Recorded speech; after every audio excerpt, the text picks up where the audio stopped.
You wouldn't yell at someone with a visible disability to hurry up, right? Then please don't yell at anyone.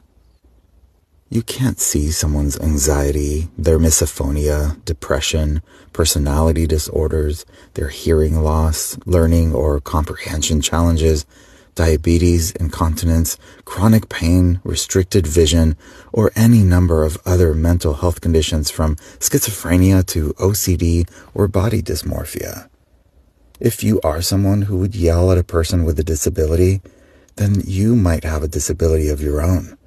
Because a lack of empathy and compassion is the absence of a trait that is present not just in humans, but in all living organisms. Buddhist Boot Camp is an invitation to be empathetic whenever possible, and it's always possible.